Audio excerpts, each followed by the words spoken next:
Okay, let's continue on with the middle draft stage. And as you might remember from the early draft stage, I did two things. I shifted over to the play Oedipus Rex. In that way, I didn't really step on anybody's toes if you wanted to write about a certain passage from Ismene or Creon or whomever. So I wasn't taking anybody else's quotations. So I shifted over to Oedipus Rex. And then the big thing I did was I found my evidence. And as easy as that sounds, it's not so simple. I tried to find 4 good quotations of 3 to 6 lines. I can't count, 6 lines that were valuable to me, that somehow made sense to me. And this is important because you have to find lines that really give you something neat to write about. And certain lines that really mean something to me, they don't mean anything to you. You're like, why the heck is this guy talking about that? But certain lines that mean something to you, run with them. So find 4 quotations. Again, 3 to, let me try this again, 6 lines. Look at that, I can learn. So 3 to 6 lines that make sense to you, and then describe them, and then take your first shot at your analysis. And let me shrink myself down. That's always the best part of this. And let's take a look at this. You sit over there. Don't be running off. This is what I'd come up with. And this is the early draft right here. And again, I'm working with Oedipus Rex, not Antigone, which is also written by Sophocles and translated by Ian Johnston. But no matter, it's a different play. I found 4 quotations and I described them. And remember how rough my writing was. And I really don't care. So that's my early draft stage. That's what I got done. And that's all I got done.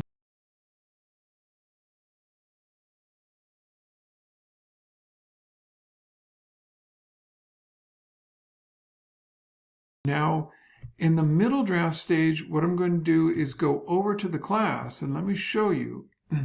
Here we go. And you guys all recognize him. And for the middle draft stage, we can tap on Antigone's shoulder, or you can go to week number 4. Antigone will take you to week 4, but let's go ahead and go to week 4. We've been bugging Antigone all semester. And so here we are, and there's where I describe the early draft. And I've got that video posted in week 3 also. And here's the middle draft. And as you may remember, what you do is you click on the draft, and it puts it like this, but we don't mess with this version. We click on here, and it downloads it. If you look in the left-hand corner down here, that puts it there. And then what you do not do is you don't just open it don't do that, okay? Let's close that up and act like it never happened, okay? Don't tell anybody, okay? We click on it, put it down in the left-hand corner, and then watch how I do this. And then we grab it and move it onto our desktop. Okay, remember that from the early draft. And this is what we're going to do. And we open it up from our desktop. And here it is. This is now a PDF. It's not open in a browser. It's in a PDF. And it looks mostly the same, but there's some key differences. Here is the first one. We're still in the body paragraphs. Notice it's not even asking you about the introduction. It asks you to set the context of the quotation. Who is speaking to whom about what? So I'm going to be setting up, Oedipus says this, this, and this, and then I'm going to I'm going to give the quotations, and then I'm going to develop it. Notice the quotations we did last time. We did the description last time, but this time around we're going to develop and revise what we started with. We're going to develop and revise what we started with, okay? And then we're going to develop and revise our analysis and insights, or what we really, the reason why we picked those.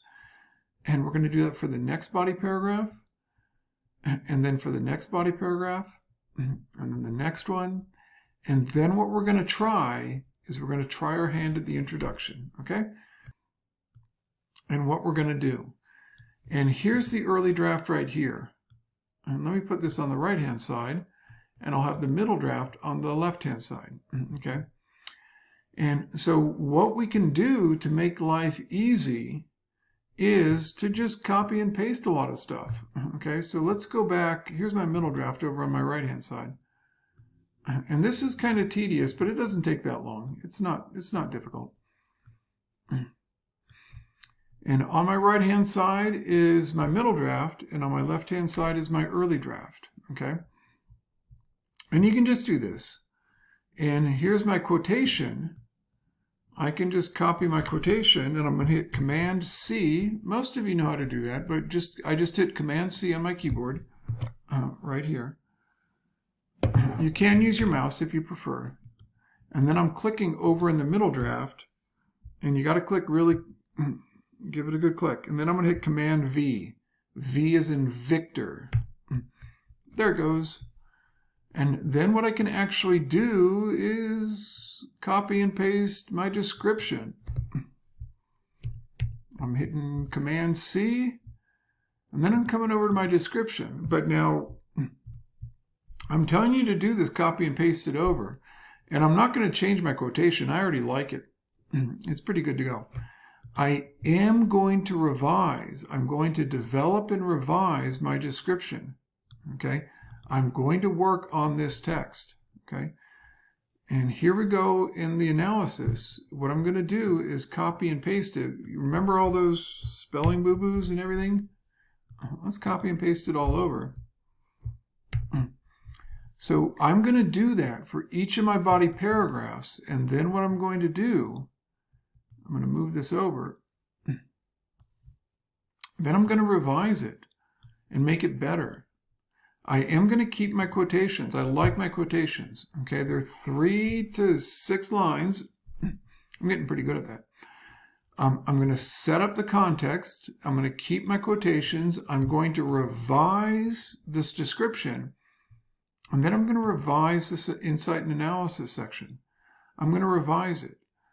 Okay, let me come back in here. So it's very important to understand with the draft process that we cannot do everything at once. That's when your garbage disposal gets all clogged up. If you remember from the first week when I talked about the process, we take care of only so many things at each stage. And this stage, we're going to set the context of each quotation. That's not too hard. We can do that. We're just going to copy and paste the quotations. When we get to the description, we're just going to revise it and make it better. And so it reads a little bit better. It's a little more insightful. I'm going to fix a lot of those errors, but that's not going to be my focus. I'm going to really make the sentences a little more accurate. I'm going to develop them a little bit more and make them read a little bit better. And that's what I'm going to do with the analysis. And so I'm going to copy and paste things over, and then I'm going to revise it. And let's see what I come up with. And then the last thing I'm going to do in the middle draft stage is develop that introduction. I'm going to give a try at that introduction for the first time. Okay, so I'm going to try the introduction. It's not going to be done, but I'll give it a go. Notice that I'm writing the introduction after I've really thoroughly written and then rewritten the body paragraphs. Then I know what I'm going to write for the introduction. So let me get the body paragraphs going, and then I'll be right back, and then we'll work on the introduction.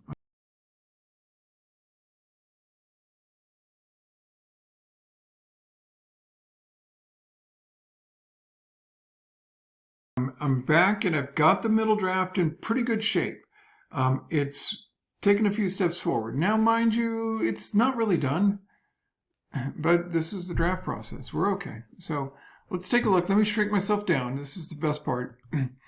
Okay, and let's take a look at what I've got so far. Now, and again, I am using Oedipus Rex, or Oedipus the King. That's the version I'm using. That's right here, okay? This is an Ian Johnston translation of Sophocles' Oedipus. And that's what I'm using. But the same basic ideas are going to apply to Antigone. So instead of writing about Oedipus and Jocasta and all that, we're going to write about Antigone and all that kind of stuff. Okay?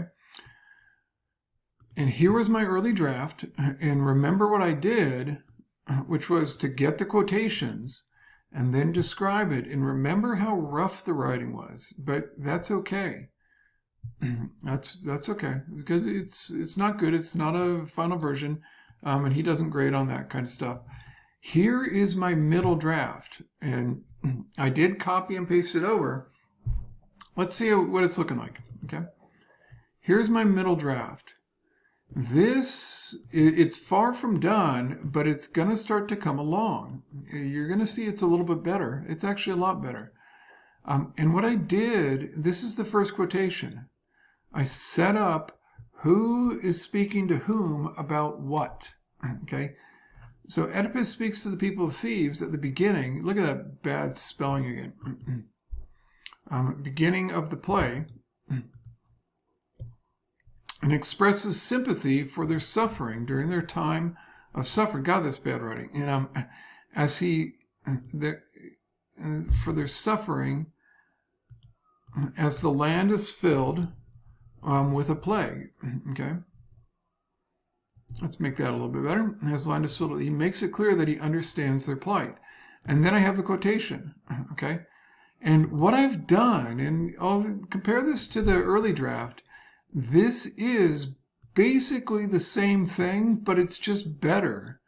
That's what it is. The middle draft is basically the same stuff, but it's better. So let's take a look at this. Let's move this aside. And here's the early draft.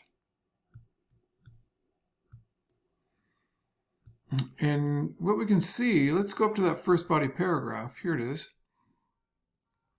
Oedipus tells the people who have come to him that his soul feels sorrow, but not for himself. His sorrow is for the people of Thebes, who seem to accept his expression of sorrow as sincere. And let's read that. Oedipus explains that his soul feels sorrow, but not only for himself, but for the entire city, which is going through the suffering of the plague. Notice it's very similar in the middle draft, but it's just a little bit better. His sorrow is not self-centered, but is for the people of Thebes, who seem to accept his expression of sorrow as sincere. Oedipus explains that he had already considered many possibilities for helping the people, and describes his thought process as if it were a person walking down or exploring different pathways. And again, this is essentially, if I click over on the early draft, it's very similar, but it's just better now. Okay? Oedipus describes his feelings and thoughts as if they were people who feel pain and wander down pathways in search of answers. And this is quite similar, but it's better now. And this is my analysis. Oedipus expresses concern for the people here and describes himself as troubled and split through the metaphor of his soul and thoughts as different people. Oedipus's sense of self, even at the beginning, is split into two different people whom he does not seem to understand, as his soul and thoughts are wandering away by themselves. And so I want to really get across that idea that his soul and his thoughts are almost as if they are wandering away from, they're not part of him. And that comes across in the metaphor. That's what I wanted, that's what I seem to have caught in the early draft. Let me click over to that. That's what I had said here, but I clarified it, and I definitely fixed up a lot of the problems. I clarified the analysis. And that's what I did in the second body paragraph. I once again set the context. I have the same quotation. I have the same basic description, but I just made it better. I refined the sentences. I clarified them. Okay? And if I go over to the rough draft, you're going to see that too. That's for the second body paragraph. I really did the second one.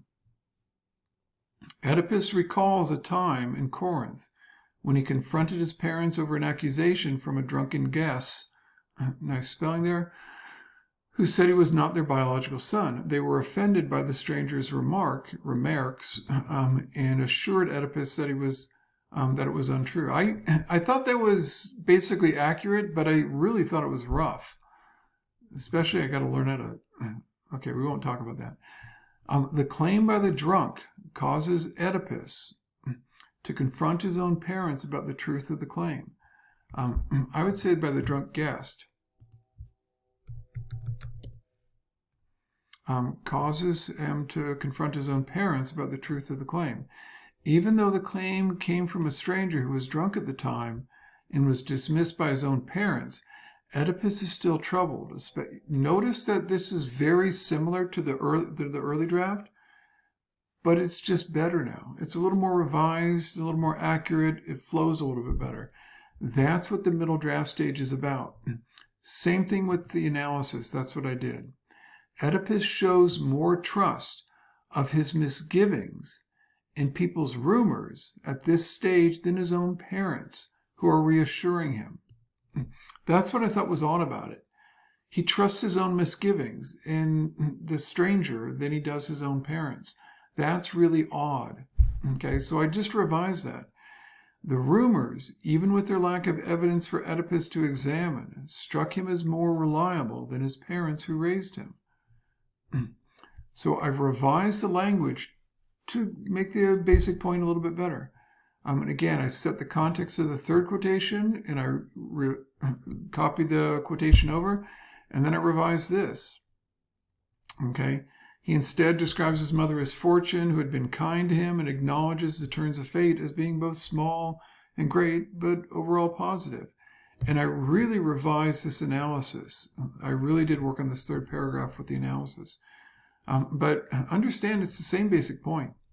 I really emphasized his confidence and that it came from his own knowledge, which was entirely reasonable, but entirely wrong. Then I set the context here. Now, and again, once again, I revised the description, I revised the analysis.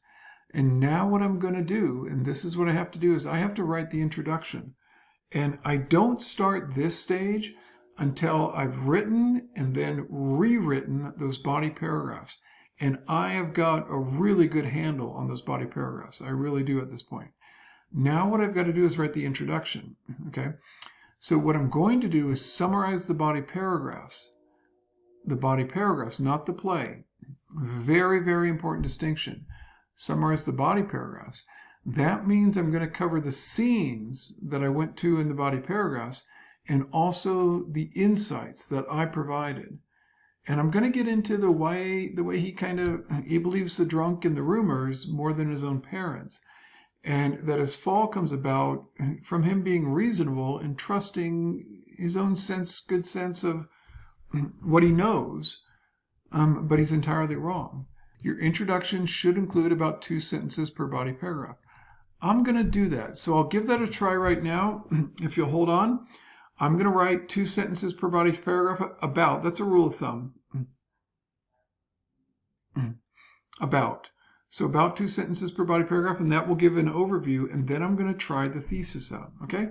So hold tight. I'll be right back.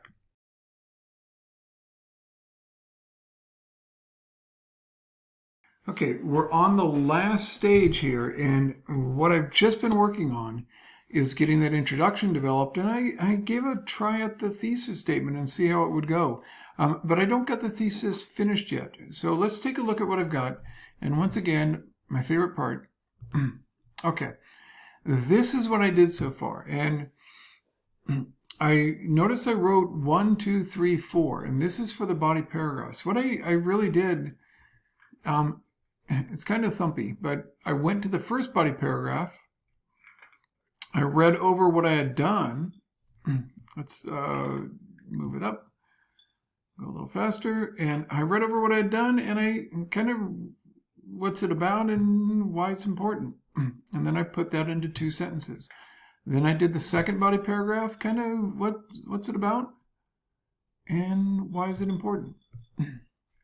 Then I did the third body paragraph. Kind of what's it about, and then why is it important, and then the fourth body paragraph, what's it about, and then, why is it important?